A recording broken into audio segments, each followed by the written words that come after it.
Allahu ghayatuna wal ikhlasu mabda'una wal islahu sabiluna wal mahabbatu syi'aruna.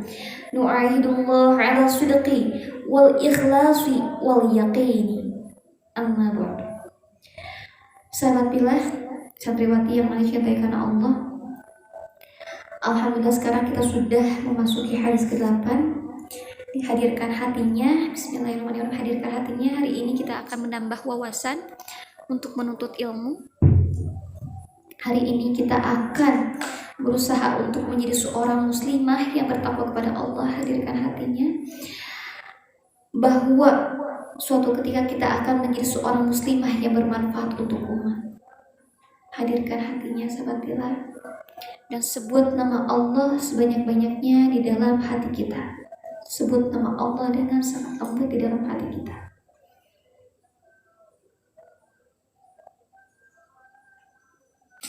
Bismillahirrahmanirrahim. Hadis ke-8. Al-haditsus samin. Hadis ke-8. An Ibni Umar, dari Ibnu Umar radhiyallahu anhuma, semoga Allah meridhoinya. Ini dari anaknya Sayyidina Umar.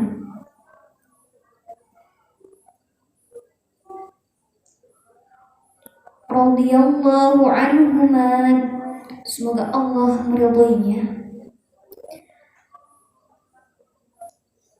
Anna Rasulullah sallallahu alaihi wasallam, sesungguhnya Rasulullah sallallahu alaihi wasallam qala, bersabda, umirtu, aku diperintahkan, an uqatilan nasa, untuk memerangi manusia, hatta yashhadu an la ilaha illallah, hingga dia bersaksi bahwa tidak ada zat yang berhak disembah melainkan Allah, wa anna Muhammadar Rasulullah, dan sesungguhnya Nabi Muhammad adalah utusan Allah.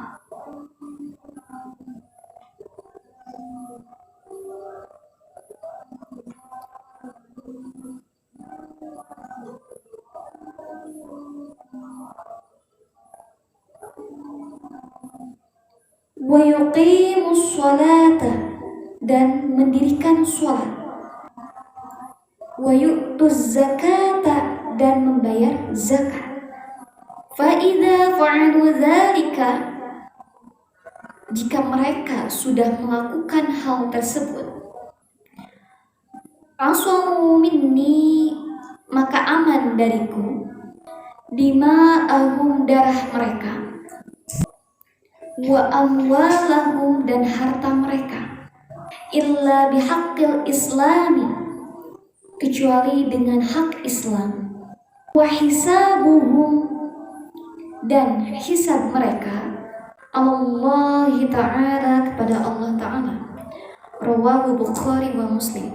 Yang pertama adalah kita harus meyakini bahwa tidak ada zat yang berhak disembah melainkan Allah, dengan menguatkan ketauhidan kita kepada Allah. Di dalam kitab Al-Hikam dikatakan, untuk menguatkan ketauhidan kepada Allah adalah dengan ma'rifat, mengetahui Allah, mengenal Allah.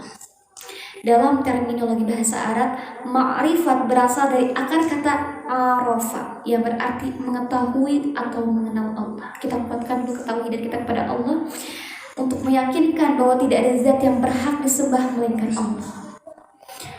Ulama memperluas makna ma'rifat menjadi suatu jalan yang akan mengantarkan seseorang mengetahui atau mengenal Allah melalui tanda-tanda kekuasaan, yaitu makhluk Allah, makhluk ciptaan Allah.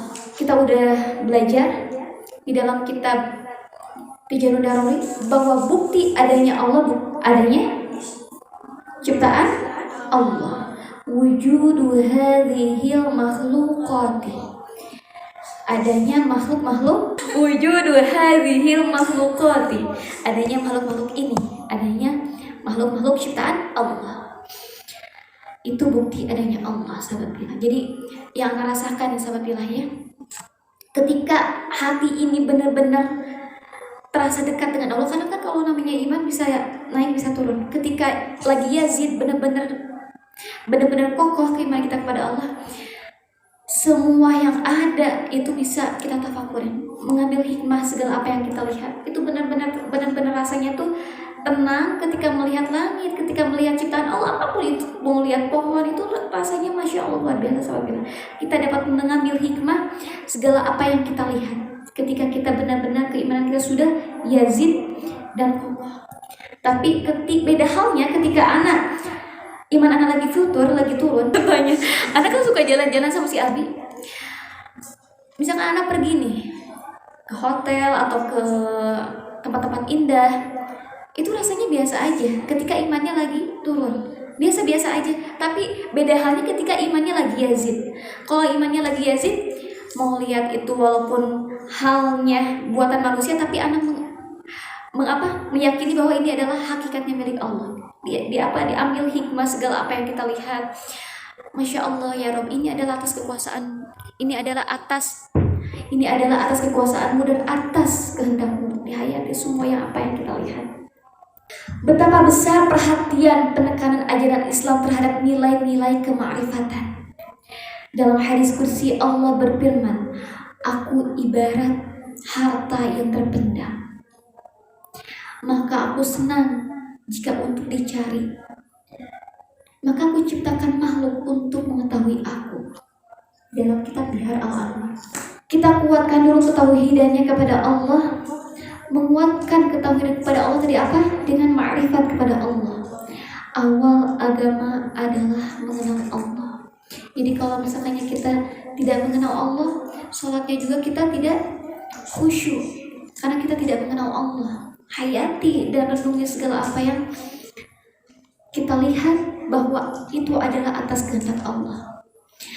Maka awal yang harus diraih seorang hamba adalah ma'rifat kepada Allah, pengetahuan terhadap penciptaannya yang melahirkan suatu keyakinan.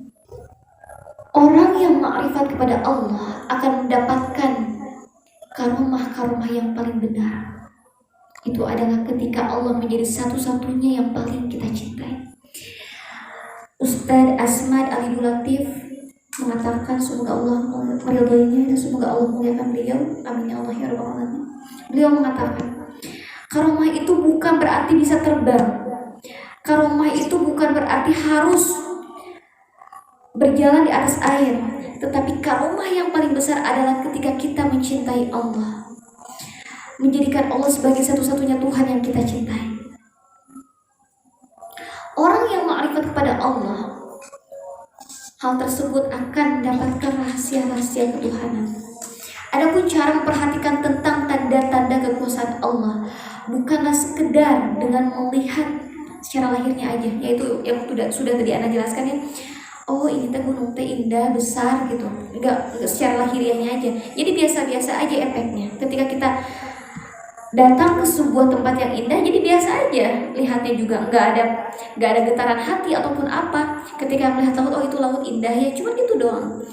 Beda halnya ketika iman kita lagi yazid, wah melihat ciptaan Allah tuh kayak Allah tuh benar-benar dekat dengan kita. Ada yang namanya tadabbur alam kan, tafakur alam. Memang itu apa? Fungsinya untuk menghayati bahwa Allah itu amat dekat dengan kita. Segala apapun yang Allah ciptakan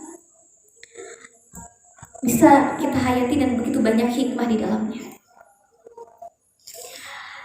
Hadis yang pernah kita pelajari di dalam hadis arba'in, yang hadis keberapa ya? Fa'akhbirni 'anil Islam, kedua ya kalau tidak salah. Fa'akhbirni 'anil ihsan, beritahu kepadaku tentang ihsan. Lalu beliau bersabda, qala ta'budallaha, maka sembahlah Allah, ka'annaka tarahu, seakan-akan engkau melihatnya. Fa illam takun, namun jika tidak. Fa illam takun tarahu, namun jika engkau tidak melihatnya. Nahu yaraka, maka sesungguhnya dia Allah melihat kita. Perkuat ketauhidan kita itu dengan muraqabatullah, Jadi kalau misalkannya kita tidak bisa meyakini bahwa kita melihat Allah, tapi Allah itu melihat kita dimanapun kita berada. Ana amanahkan kepada sahabat Bilal untuk berusaha bersama-sama bertakwa sama Allah. Dalam hal yang sering dilakukan oleh seorang muslimah, apalagi yang belum menikah, memang itu ujiannya. Ujiannya adalah cinta semu. Ujiannya adalah cinta semu. Itu kenapa sebabnya anak ingin menikah muda, karena memang itu ujiannya. Ujiannya adalah tentang cinta semu. Apalagi di sini adalah santriwati gitu, harus benar-benar menjauhkan yang namanya perbuatan maksiat. Kita sama-sama berusaha untuk bertakwa sama Allah. Karena ingat satu kali lagi, al-ilmu nurun wa nurullahi la yuhdari al-as. Ilmu itu adalah cahaya, dan cahaya Allah tidak akan sampai kepada orang-orang yang bermaksiat. Ana yakin di sini ada seorang muslimah yang sholihah dan berakhlakul karimah. Insyaallah gak ada yang tersinggung ya. Gak ada ya. Masya Allah. Jadi kita perkuat ketauhidan kita kepada Allah dengan ma'rifat kepada Allah. Tadi apa? Yang pertamanya itu Tasyhadu an la ilaha illallah, meyakini bahwa tidak ada zat yang berhak disembah melainkan Allah, dengan cara ma'rifat kepada Allah. Harus meyakini dua kalimat syahadat, tidak ada zat yang berhak disembah melainkan Allah, dan Nabi Muhammad adalah utusan Allah. Jadi ketika kita meyakini bahwa tidak ada zat yang berhak disembah melainkan Allah, berarti kita harus menaati apa yang Allah perintahkan dan menaati apa yang Rasulullah SAW perintahkan juga. Ati'ullaha wa ati'ur rasul, taat kepada Allah dan taat kepada Rasul. Hadis ini menunjukkan agungnya sholat, karena sholat merupakan rukun pokok dari rukun Islam yang ada. As-sholatu imaduddin, sholat itu adalah tiangnya agama. Pembeda antara orang yang beriman dan orang yang tidak beriman, atau kita sebut dengan orang yang beda pola ibadahnya, pola keyakinannya, itu adalah dengan sholat. Para sahabat dan tabi'in menganggap meninggalkan sholat amat berbahaya. Bahkan mereka mengatakan orang yang tidak sholat bukanlah seorang yang muslim. Jadi gini, Sayyidina Umar pada saat itu sedang sholat di masjid bersama para sahabat. Pernah lihat film Umar kan? Waktu itu Umar pas mau dibunuh di masjid. Pernah nonton Umar, film Umar? Belum pernah. Suka yang ada di MNC. Jadi waktu itu Sayyidina Umar itu sedang sholat dan ada yang membunuhnya. Ada yang mencoba untuk membunuhnya. Nah setelah itu, lalu Abdurrahman bin Auf diperintahkan untuk mengimami para jamaah, menggantikan Sayyidina Umar. Tatkala kami menemui Umar, dia hampir-hampir saja meninggal dunia. Namun tiba-tiba beliau sadar dan beliau berkata, apakah mereka sudah sholat? Karena beliau ingat ketika itu sedang mengimami sholat. Apakah mereka sudah sholat? Ibnu Abbas berkata, kami menjawab, iya sudah.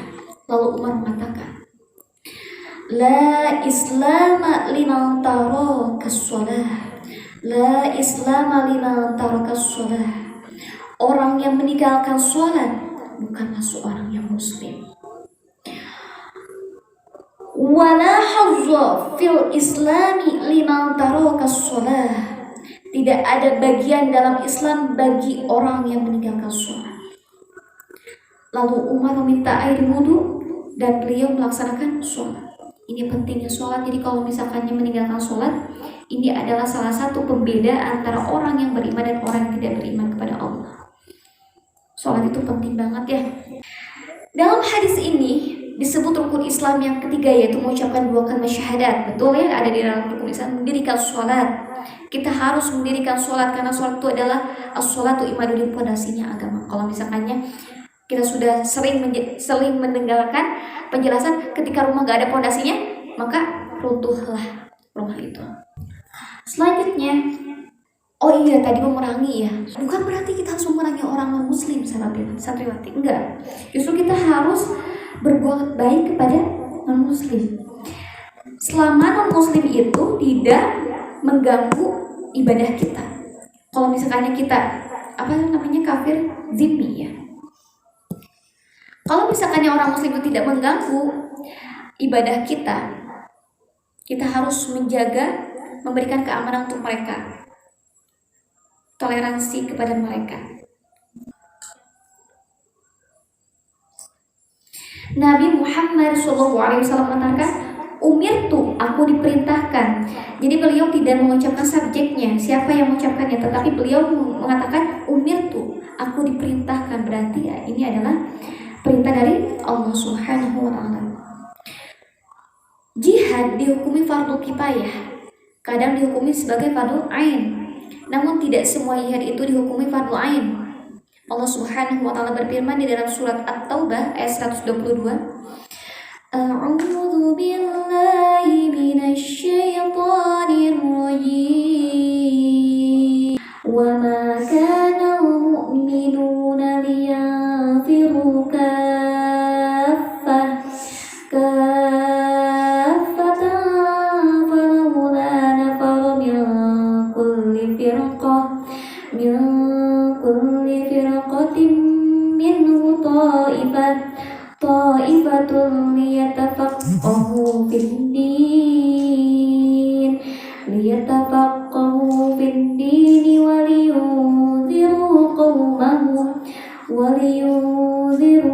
qaumahum idza raja'u ilayhim la'allahum yahdharun.